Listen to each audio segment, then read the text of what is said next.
I want you to close your eyes and imagine the summer of 1914. It was, by all accounts, the most beautiful summer in living memory. The sun was shining. The cafes in Paris were full. The aristocrats in London were planning their garden parties. The Tsar of Russia was playing tennis. Europe was at the peak of its power. It controlled the globe. It was wealthy, cultured, and confident. People genuinely believed that civilization had advanced so far that a major war was impossible. They thought the global economy was too interconnected, that banks wouldn't allow it, that we were just too civilized for mass slaughter. And then, in the blink of an eye, they burned it all down. It is the greatest suicide in history. And the most terrifying part? It didn't start with a master plan. It started with a sandwich, a wrong turn, and a teenager with a shaky hand. Let's go to Sarajevo. June 28, 1914. This is the ground zero of the 20th century. Archduke Franz Ferdinand, the heir to the Austro-Hungarian Empire, is visiting. Now, you have to understand Austria-Hungary. It wasn't really a country. It was a Frankenstein-esque monster of a dozen different ethnic groups: Germans, Hungarians, Czechs, Slovaks, Croats, Serbs, all stitched together and hating each other. The Serbs, in particular, wanted out. They wanted to join their neighbor, Serbia, to create a massive Slavic super-state. Enter the Black Hand. This sounds like a villain group from a comic book. And honestly, they kind of were. They were a secret Serbian military society dedicated to terrorism. They recruited a group of teenagers, young, idealistic, and dying of tuberculosis, to assassinate the Archduke. One of them was G. Gavrilo Princip. The assassination plot was a comedy of errors. It was like a slapstick movie directed by the Grim Reaper. The first assassin threw a bomb at the Archduke's car. It bounced off the folded roof and exploded under the car behind them. The Archduke was fine. He was angry, sure, but alive. The assassins panicked and scattered. One tried to swallow a cyanide pill, but it was expired, so he just vomited and got arrested.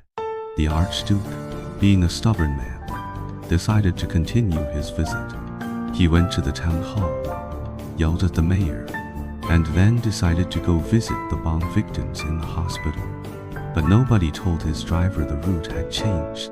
This is the moment where history turns on a dime. The driver takes a wrong turn. A general in the car yells, "Stop, you're going the wrong way." The driver slams on the brakes and tries to reverse. The gears grind. The car stalls.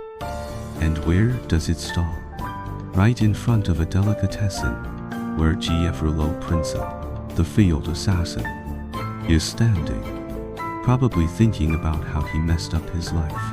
He looks up, and there, 5 feet away, sitting in a stalled open-stop car, is the target. He doesn't even have to aim. He steps forward, closes his eyes, and fires 2 shots. Bang! Bang! One hits the Archduke in the neck. The other hits his wife, Sophie, in the stomach. They both die within minutes. Now, in a sane world, this would be a tragedy. But a local one, a police investigation, a trial, maybe a small diplomatic crisis. But Europe in 1914 was not a sane world. It was a room filled with gasoline, waiting for a match. The continent was divided into 2 armed camps. On one side, the Triple Entente France, Russia, and Great Britain. On the other, the Central Powers Germany, Austria-Hungary, and Italy. They were tied together by a web of secret alliances. If you punch my friend, I have to punch you. And if I punch you, your friend has to punch me. It was a doomsday machine. Austria-Hungary decided to use the assassination as an excuse to crush Serbia once and for all. But they knew Serbia had a big brother Russia. Russia viewed itself as the protector of all Slavs. If Austria attacked Serbia, Russia would attack Austria. So, Austria went to its own big brother Germany. This is the famous blank check. Kaiser Wilhelm I of Germany, a man with a withered arm and a massive inferiority complex, told the Austrians, "Do whatever you want. We've got your back." He thought Russia would back down. He thought it was a bluff. He was wrong. On July 28, exactly 1 month after the shooting, Austria declared war on Serbia. Then the dominoes started falling.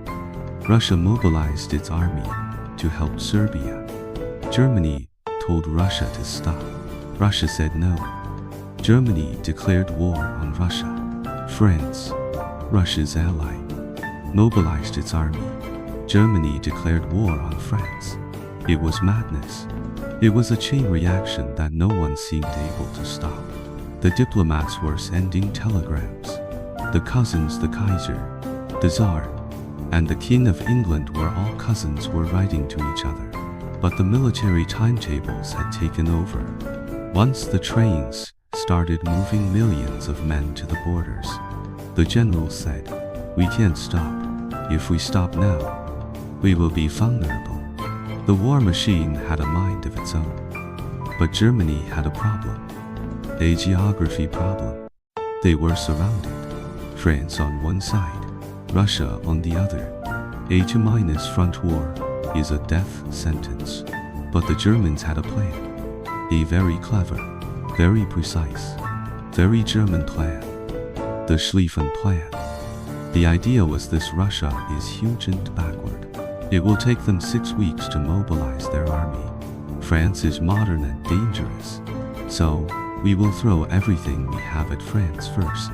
We will knock France out in 6 weeks just like we did in 1870. Then we will put everyone on trains and rush east to fight the Russians. It was a plan based on speed. Speed was everything. But there was a catch. The French border with Germany was heavily fortified. Concrete bunkers, forts, mountains. Going through there would be slow. So, the Schlieffen Plan called for a shortcut. Germany would march through Belgium. Belgium was a neutral country. Its neutrality was guaranteed by a treaty signed by all the great powers, including Germany and Britain. But the German Chancellor famously called that treaty a scrap of paper. On August 4, 1914, the German army, a great tidal wave of 1 million men, crossed the border into Belgium. This was the mistake that cost Germany the war before it even really began, because Britain had stayed out of the fight until then. But Britain had a rule: no major power controls the coast of Belgium. It's too close to London. When German boots touched Belgian soil, Britain declared war. Now the whole gang was here. The German army moved through Belgium like a steamroller. But the Belgians fought back. They blew up their own bridges. They flooded their own fields. They delayed the Germans just enough. And then, the British Expeditionary Force, the BEF, arrived. The BEF was tiny, a contemptible little army. The Kaiser called it. But it was made of professional sharpshooters. At the Battle of Mons, they fired their rifles so fast the Germans thought they were facing machine guns. But they couldn't stop the tide. The Germans pushed the British and French back.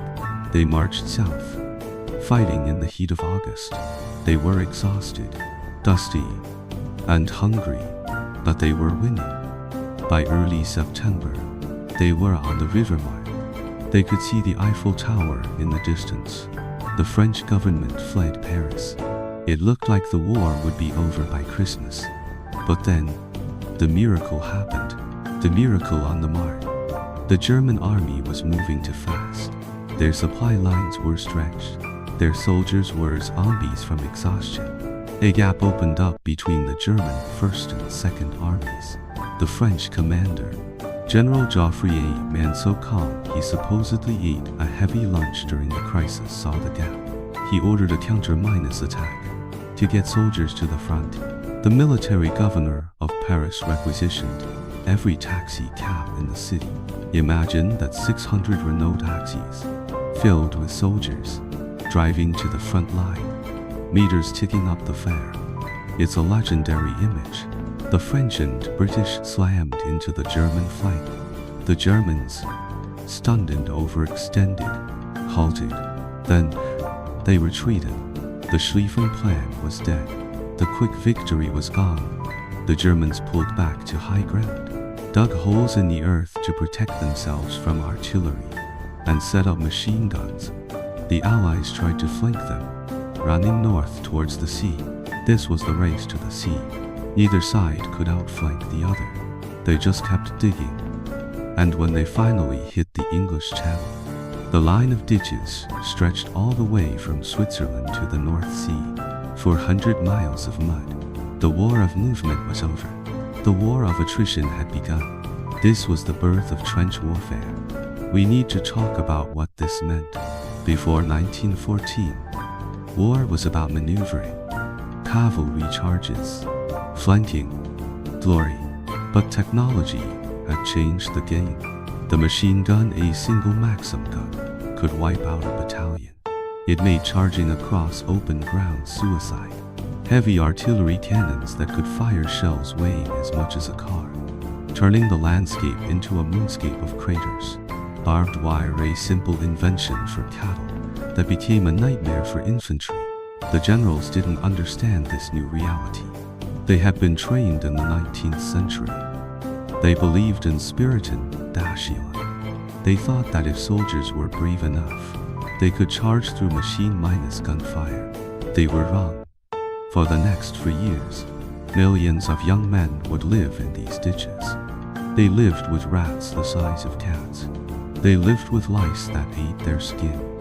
They lived with trench foot, a disease where your feet rot from standing in cold water for weeks. They lived with the smell of unbured bodies rotting in no man's land. And every few months, a general sitting in a chateau 10 miles away would look at a map and say, "Today, we attack." The whistles would blow. The men would climb out of the trenches going over the top, and they would walk, not run, walk into a storm of lead. By the end of 1914, everyone realized that the home by Christmas promise was a cruel joke. The war wasn't going to be short. It was going to be a long, slow, grinding slaughter. The Western Front had become a deadlock. But in the East, things were different.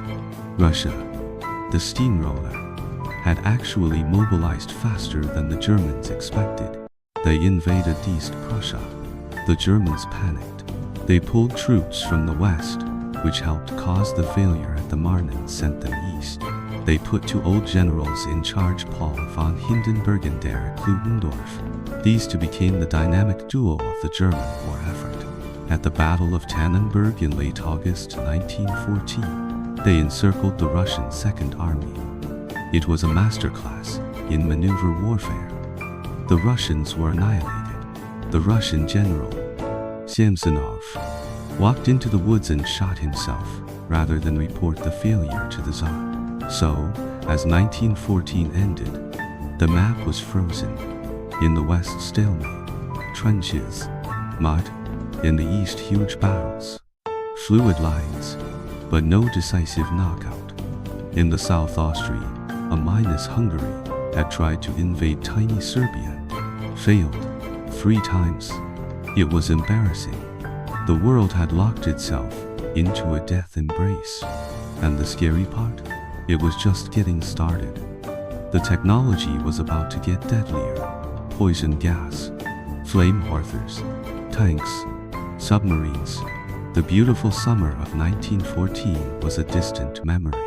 Humanity had entered the industrial slaughterhouse, and the machine was hungry. So, the war of movement is over. The trenches are dug.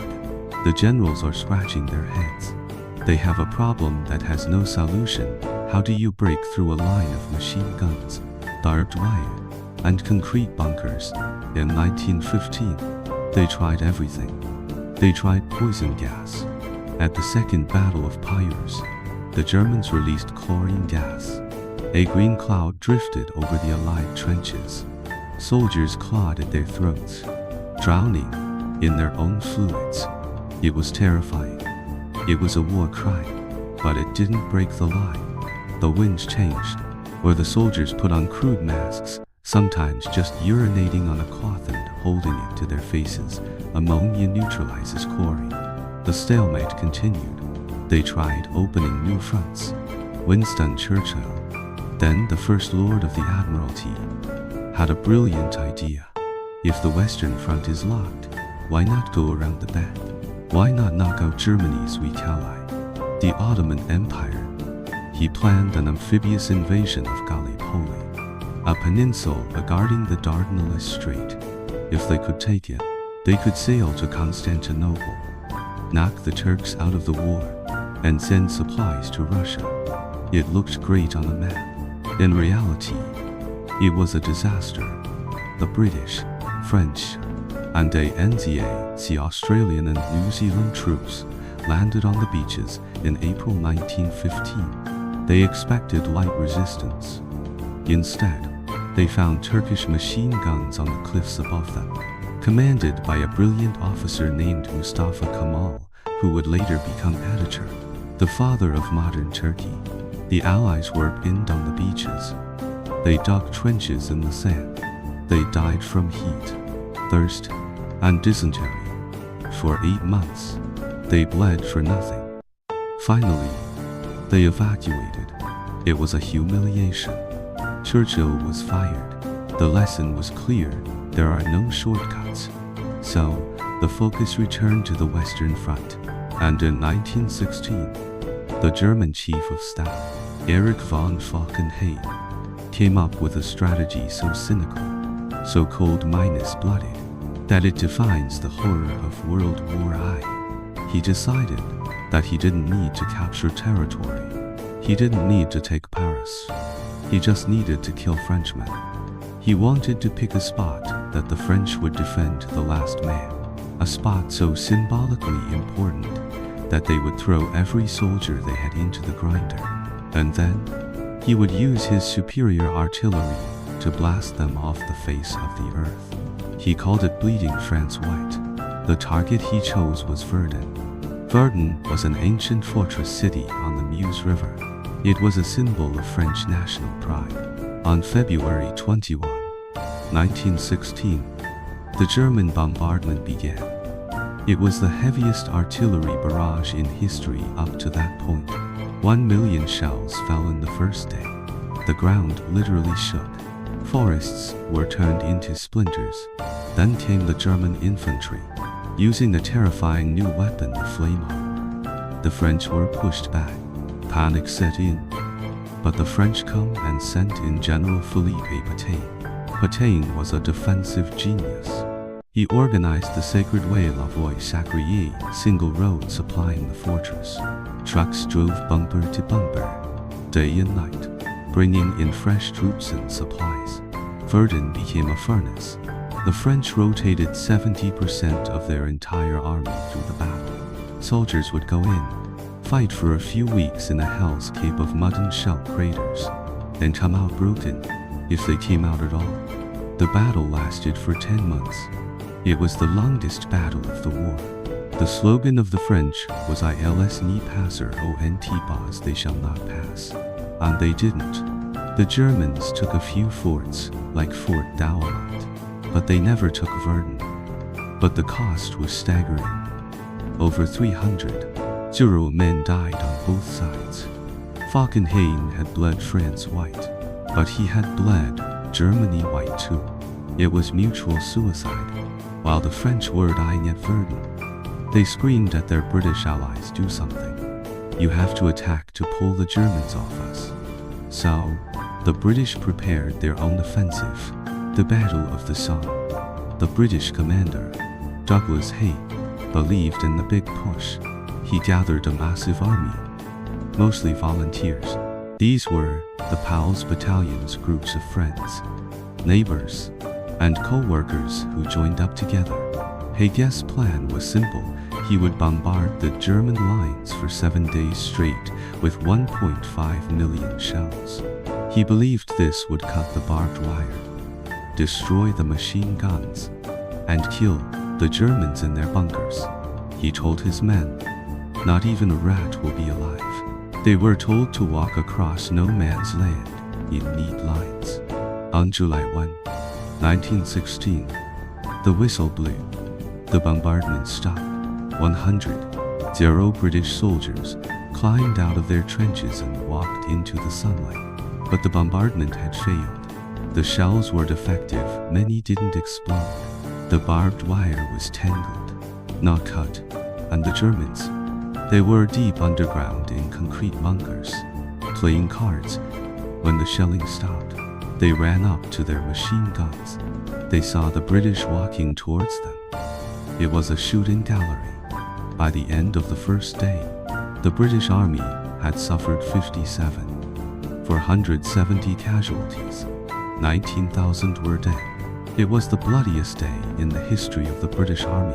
The flower of British youth was wiped out in an afternoon. Entire towns lost all their young men. But Haig didn't stop. He kept attacking for 4 months. He threw wave after wave of men into the mud. The battle became a byword for futility. The British gained about 6 miles of territory. That's it. 6 miles. For 420 British casualties. However, the Somme saw the debut of a weapon that would change warfare forever: the tank. On September 15, the British unleashed the Mark I tank. It was a clumsy, slow, metal rhombus. It broke down constantly. It was hot and loud inside, but it was bulletproof. It could crush barbed wire. It terrified the Germans. It wasn't enough to win the battle, but it showed the future. The age of the horse was ending. The age of armor was beginning. While the West was locked in this industrial slaughter, the Eastern Front was fluid and chaotic. The Russian army was massive, but it was hollow. Their soldiers were brave, but they were poorly led and poorly equipped. In 1915, the Germans and Austrians had launched the G or Leistano offensive. They shattered the Russian lines. Russia lost Poland. They lost Lithuania. They retreated hundreds of miles. But in 1916, the Russians punched back. General Alexei Brusilov launched the Brusilov offensive. Unlike the idiots in the West who believed in human wave attacks, Brusilov used shock tactics. Short, intense artillery bombardments followed by specialized storm troops hitting weak points. It was a brilliant success. The Russians smashed the Austro-Hungarian army. They advanced deep into enemy territory. Austria-Hungary lost nearly 1 million men and was effectively broken as an independent fighting force. For the rest of the war, Germany would have to prop up its weak ally like a corpse. But the Brusilov offensive broke Russia too. They ran out of steam. They ran out of supplies. The morale of the Russian soldier, already low, collapsed. Back home, people were starving. The Tsar, Nicholas II, had made the fatal mistake of taking personal command of the army. Now, every defeat was his fault. The seeds of revolution were being watered with blood. As 1916 ended, the world was in shock. The scale of the death was incomprehensible. Verdun 700, 0 casualties. Somme 0 casualties. Brusilov offensive 1, 600,000 casualties. Millions of men were dead, and the front lines had barely moved. The generals promised victory, but they delivered only coffins. At sea, there was one moment of high drama. The Battle of Jutland in May 1916. This was the showdown everyone had been waiting for: the British Grand Fleet versus the German High Seas Fleet. 250 massive steel battleships clashing in the North Sea. It was a chaotic, confusing battle fought in the mist. Ships exploded. Bad culture says vanished in balls of fire. The Germans actually sank more ships than the British. Their designs were safer, but strategically, It changed nothing. The German fleet ran back to port and never came out again. Britain still ruled the waves. The blockade of Germany continued, slowly starving the German people. Desperate, Germany looked at its U-boat submarines. They knew they couldn't beat the Royal Navy on the surface. But maybe they could starve Britain out by sinking their merchant ships underwater. This brings us to 1917, the year of the breaking point. The year where the old world finally cracked. Soldiers on all sides were mutinying. Civilians were starving. And two new players were about to enter the game. One from the West America and one from the shadows of revolution, the Bolsheviks. The war was about to stop being a European conflict and start being a global ideological struggle. The meat grinder was just warming up. 1917. If you were a betting man, this is the year you would have bet on Germany. Why? Because the Allies were cracking. They were exhausted. They were bankrupt. And in France, the army simply stopped fighting. It started with another bad idea from a French general. General Robert Nivola was a charming man who promised he had the secret to victory. He claimed he could break the German line in 48 hours. The French soldiers, desperate for hope, believed him. They called him the massive maneuver. But when the attack launched at Champs Elysees in April 1917, it was the same old story. German machine guns on high ground, barbed wire that wasn't cut, slaughter. The French soldiers had had enough. They had endured Verdun. They had endured the mud, but they couldn't endure false hope anymore. It started as a murmur and turned into a roar. The French army mutiny. Soldiers refused to go to the front. They didn't kill their officers. They just ignored them. They sat in the trenches, drinking wine and singing the International, the socialist anthem. Whole divisions went on strike. They said, "We will defend the trenches, but we will not attack." At one point, there were only two reliable divisions between the German army and Paris. If the Germans had known, they could have marched into the capital. But the Germans were too busy digging in. General Pétain, the hero of Verdun, stepped in to save the army. He didn't use mass executions, though he shot a few ringleaders. He used psychology. He gave the men better food. He gave them leave to go home and see their wives. And he promised no more pointless attacks. We wait for the tanks. We wait for the Americans. Wait, the Americans? Yes, because while France was breaking, Germany was making the biggest mistake of the war. Germany was starving. The British naval blockade was a chokehold. The German people were eating turnip bread and sawdust sausages. The German High Command Hindenburg and Ludendorff, who were now basically running the country as military dictators, knew they were on a ticking clock. They needed to knock Britain out of the war now. They looked at their U-boats. Early in the war, submarines followed prize rules. They would surface, warn a merchant ship, let the crew get into lifeboats, and then sink the ship. It was polite. It was civilized. It was also useless against armed merchant ships. On February 1, 1917, Germany announced unrestricted submarine warfare. This meant if it floats, we sink it. No warnings, no survivors. Neutral ships, passenger liners, hospital ships, all were targets. They knew this would make the United States furious. They knew it might bring America into the war. But the German admirals did the math. They calculated that they could starve Britain into surrender in 6 months. They figured the Americans, who had a tiny army and no ships, wouldn't arrive in time to make a difference. We will sink the Americans before they even cross the Atlantic. They said it was a gamble, a high-stakes poker game with the fate of the world on the table. And then, Germany committed a diplomatic suicide called the Zimmermann telegram. Arthur Zimmermann, the German foreign minister, sent a coded message to Mexico. He basically said, "Hey, Mexico, If you attack the United States, we will help you take back Texas, Arizona, and New Mexico. British intelligence intercepted the message. They decoded it. They waited for the perfect moment, and then they handed it to the Americans. When this hit the American press, the country exploded. President Woodrow Wilson, who had won A- election on the slogan, "He kept us out of war," had no choice. On April 6, 1917, the United States declared war on Germany. The sleeping giant was awake, but giants move slowly. It would take a year for the American army to be drafted, trained, and shipped to France. Germany had a window of opportunity, but Germany's best news didn't come from the West. It came from the East. Russia was collapsing. The Russian Empire was a dinosaur. It was huge, powerful, but its brain was too small.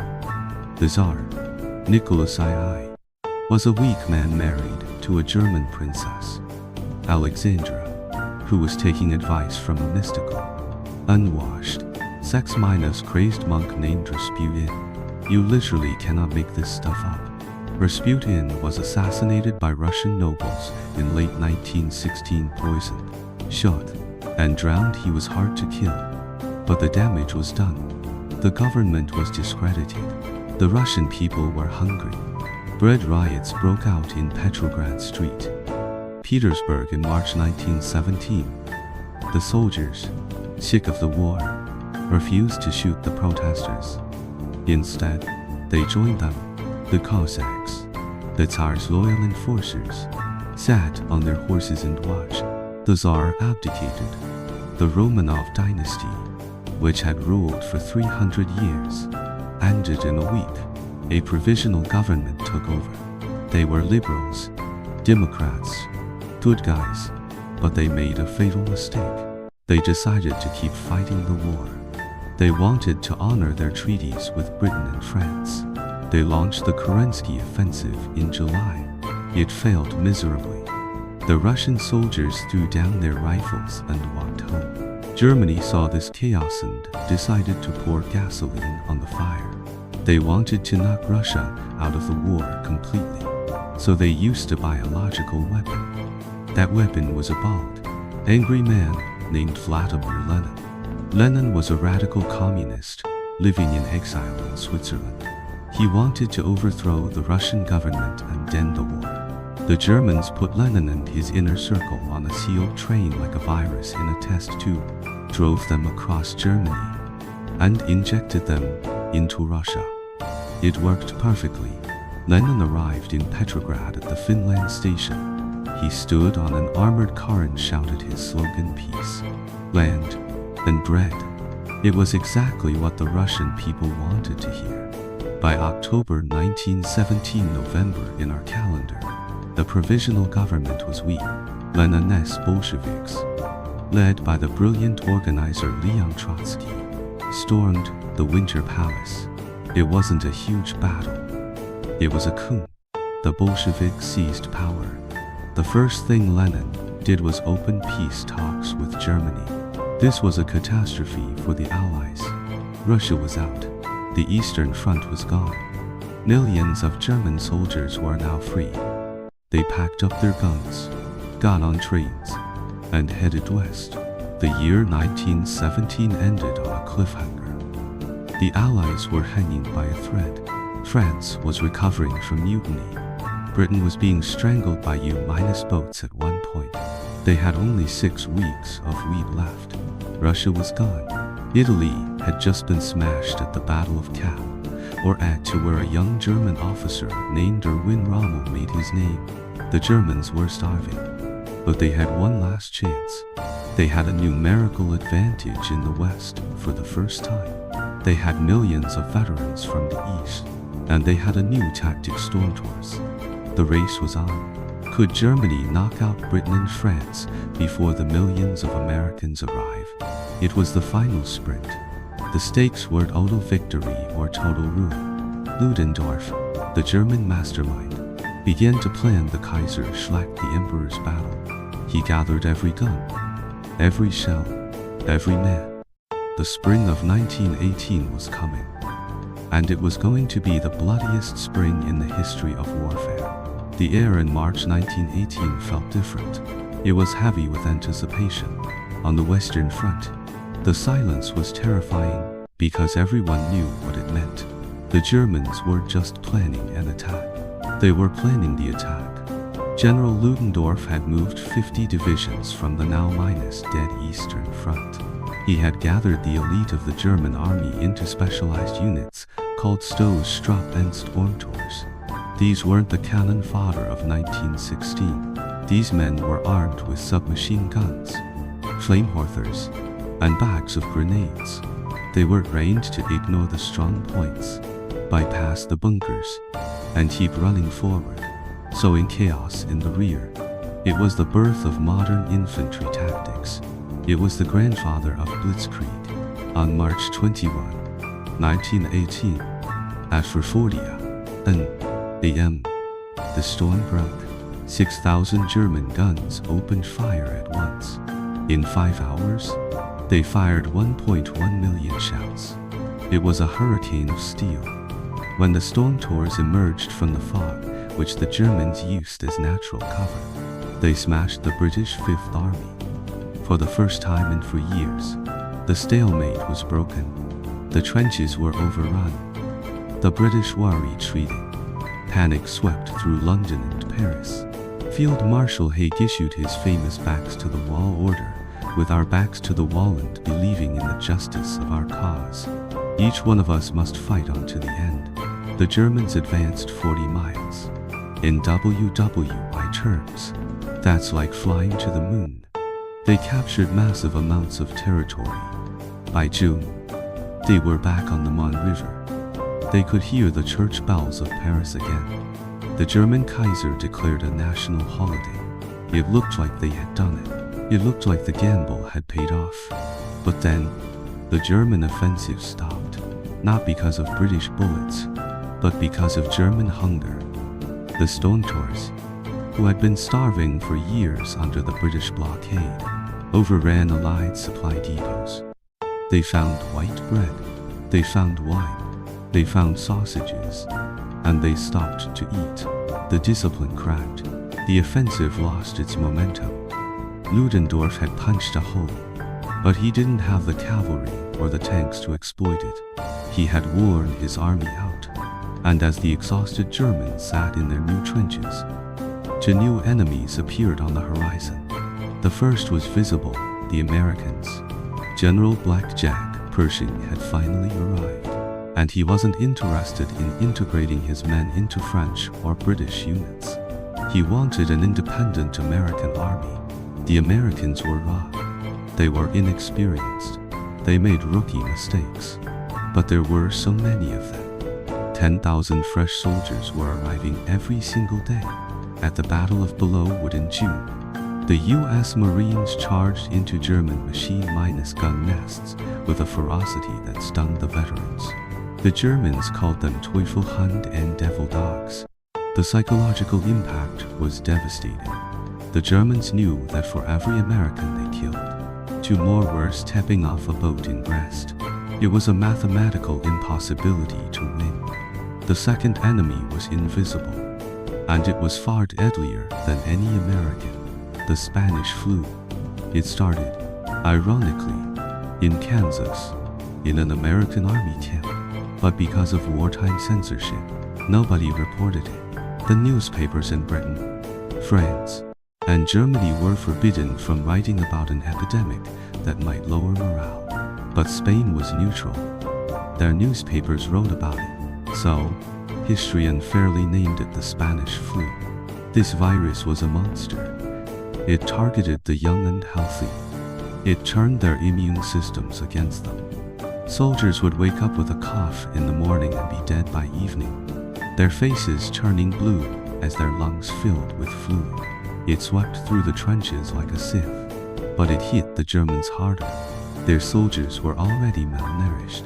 Their immune systems were weak. In the crucial summer of 1918, nearly 500,000 German soldiers were sick. The army was literally dissolving. By July 1918, the German spring offensive had failed. They had used up their best men. Now, it was the Allies' turn. On August 8, 1918, the Allies launched the 100 Days Offensive. It started at the Battle of Amiens. This was the modern war we recognize. The British and French didn't just walk into machine-minus gunfire. They used a combined arms symphony. 450 tanks rolled forward, protected by a creeping barrage of artillery that moved just ahead of them. Overhead, aircraft strafed the German trenches. Behind them, Canadian and Australian shock troops, the best soldiers in the British Empire, mopped up the resistance. The German army collapsed. Ludendorff called August 8 the Black Day of the German army. It wasn't just a defeat, it was a surrender. German soldiers, who had fought bravely for 4 years, started throwing down their rifles. They shouted insults at officers who tried to make them fight. They were done. The Allies pushed forward relentlessly. They broke the Hindenburg Line, the massive defensive fortification that Germany had spent years building. The Americans launched the Meuse-Argonne offensive, a massive, bloody brawl involving 1.2 million US soldiers. It was chaotic, but the sheer weight of numbers crushed the German defenses. Back in Germany, the home front was snapping. The blockade had done its work. People were eating bread made of potato peelings. Children were dying of tuberculosis. And then, the news leaked out that the war was lost. On October 29, the German admirals, in a fit of suicidal pride, ordered the High Seas Fleet to sail out for a final death ride against the British Navy. The sailors said, no, this was the spark, the Kiel Mutiny. German sailors seized their ships. They raised the red flag of revolution. They marched into the city of Kiel and were joined by workers. The revolution spread like wildfire to Hamburg, to Munich, to Berlin. Workers' and soldiers' councils, Soviets, were set up. It looked like Russia all over again. The Kaiser, Wilhelm II, was at army headquarters in Spa, Belgium. He asked his generals if the army would march home and crush the revolution. His generals looked at the floor. Finally, General Greiner told him the truth, sire. The army no longer stands behind you. The Kaiser, the man who had built this war machine, was alone. On November 9, he abdicated. He got on a train and fled to the Netherlands, where he would spend the rest of his life, growing a beard and chopping wood. Germany was no longer an empire. It was a republic born in defeat and chaos. The new German government sent a delegation to France to ask for peace. They met Marshal Foch, the Allied supreme commander, in a railway carriage in the forest of Compiègne. The Germans hoped for mercy. They hoped for a peace based on President Wilson's 14 points, which promised peace without victory. Foch gave them a piece of paper that was basically a surrender demand. Hand over your guns. Hand over your navy. Evacuate all occupied territory. And keep the blockade in place until we sign a treaty. The Germans had no choice. They signed. The armistice was set to begin at 11 o'clock a.m. on November 11, the 11th hour of the 11th day of the 11th month. And here is the final tragedy of the war. Between the signing at 5 o'clock a.m. and the ceasefire at 11 o'clock a.m., the fighting continued. Some generals wanted to capture one last village or win one last medal. In those final 6 hours, nearly 30 men died. The last soldier killed was an American named Henry Gunther. He charged a German machine-minus gun post at 10:59 a.m. The Germans tried to wave him back, shouting that the war was over. He kept coming. They shot him. He died 1 minute before peace. At 11 o'clock a.m., the guns fell silent. The silence was described by soldiers as being louder than the noise. Men climbed out of the trenches. They didn't cheer. They just stood there, staring at each other, stunned that they were still alive. The Great War was over. The killing had stopped, but the suffering was just beginning. Because now, the victors had to decide what to do with the losers. They had to redraw the map of the world, and the decisions they would make in the next 6 months in Paris would plant the seeds for every major conflict of the 20th century. The war didn't end in 1918. It just went into intermission. The guns were silent, but the war wasn't over. It had simply moved from the muddy trenches of France to the gilded halls of Paris. In January 1919, the victors gathered to decide the fate of the world. They called it the Paris Peace Conference, but it looked more like a feeding frenzy. 30-2 nations showed up, each with a shopping list of demands. But the only people who mattered were the Big Three: Woodrow Wilson of America, David Lloyd George of Britain, and Georges Clemenceau of France. These three men hated each other. Wilson was an idealist, a professor who thought he could save the world with his 14 points. He wanted a League of Nations, open diplomacy, and self-determination. Clemenceau, on the other hand, was a cynic. He was nicknamed the Tiger. He had seen the Germans invade his country twice in his lifetime. He didn't want a League of Nations. He wanted to break Germany's legs so it could never walk again. And Lloyd George, he was the politician in the middle, trying to get paid without causing another war. The Germans weren't even invited. They were kept behind barbed wire fences, treated like criminals, waiting to hear their sentence. When they finally saw the Treaty of Versailles, they were horrified. It wasn't a peace treaty. It was a punishment. Germany lost 13% of its territory. It lost all its colonies. Its army was slashed to 100. 0 men, basically a police force. It was forbidden from having an air force or submarines. But the real kicker was Article 231, the War Guilt Clause. It forced Germany to accept total responsibility for causing the war. This was a lie. Everyone knew Austria and Russia shared the blame, but it was a legal trick to justify the reparations. Germany was ordered to pay 132 billion gold marks. It was a sum so large that economists like John Maynard Keynes warned it would bankrupt Europe for a generation. Clemenceau didn't care. He wanted Germany to pay until the pips squeaked. The German delegates refused to sign, but the Allies told them sign, or we invade Berlin in 24 hours. On June 28, 1919, exactly 5 years to the day after the assassination in Sarajevo, the Germans signed the treaty in the Hall of Mirrors at Versailles. It was the ultimate humiliation. The very room where the German Empire had been proclaimed in 1871 was now the site of its funeral. But the Treaty of Versailles didn't just break Germany. It broke the world map.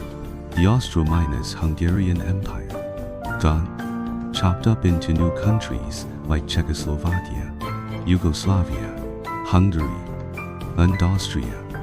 The Ottoman Empire, carved up like a Thanksgiving turkey. The British and French drew lines in the sand across the Middle East: Iraq, Syria, Palestine, forcing Sunni and Shia, Kurd and Arab to live together in artificial states. We are still fighting wars today over those lines drawn by British diplomats in 1919. And then there were the colonies, the self-determination that Wilson promised apparently only applied to white people. When Ho Chi Minh, a young Vietnamese man working in a Paris kitchen, asked for independence for Vietnam, he was ignored. When the Chinese delegation asked for their land back from Germany, the Allies gave it to Japan instead. This betrayal sparked the May 4th movement in China and pushed many Asian nationalists towards communism. The seeds of the Vietnam War, the rise of Mao, were planted right there in Paris. Back in Germany, The society was collapsing. The soldiers returned home, not as heroes, but as defeated men. They felt betrayed. They had been told they were winning. They were standing on foreign soil when the war ended. How could they have lost? A myth began to spread. The myth of the stab in the back. Right-wing demagogues claimed the army hadn't been defeated on the battlefield. It had been betrayed at home by Jews, communists, and weak politicians in the beer halls of Munich. An angry, unemployed veteran named Adolf Hitler was listening. He soaked up the humiliation of Versailles. He watched the hyperinflation of 1923, where a wheelbarrow of money couldn't buy a loaf of bread. And he promised the German people vengeance. He promised to tear up the Dict out of Versailles. The treaty that was supposed to ensure peace actually ensured the rise of the Nazis. Marshal Ferdinand Foch, the French commander, looked at the treaty and famously said, "This is not peace. It is an armistice for 20 years. He was precise to the month. World War I began 20 years and 64 days later. So, what was it all for? 9 million soldiers dead. 10 million civilians dead. For empires destroyed. The global economy shattered. Before 1914, Europe was the center of the world. It was rich, confident, and optimistic. After 1918, it was a graveyard. The torch of leadership had passed to the United States, though America retreated into isolationism and, ominously, to the new Soviet Union rising in the East. The First World War killed the 19th century. It killed the idea of kings and emperors. It killed the romantic notion of war. But it didn't solve the problems that started it. It just put them in a pressure cooker and turned up the heat. When we look back at the Great War, we don't see a battle between good and evil. Like World War II, we see a tragedy. We see a civilization that sleepwalked off a cliff. We see the terrifying power of industrial technology when it is unshamed from morality. And we see how the decisions made by tired, angry men in a palace in Paris can haunt the world for a century. The war ended in 1918, but in the minds of the men who survived it, the lost generation, it never really stopped. They carried the mud of Flanders and the ghosts of the Somme with them for the rest of their lives. And the world they left to their children was a darker, more dangerous place. The war to end all wars turned out to be the mother of all wars, and her children were even uglier.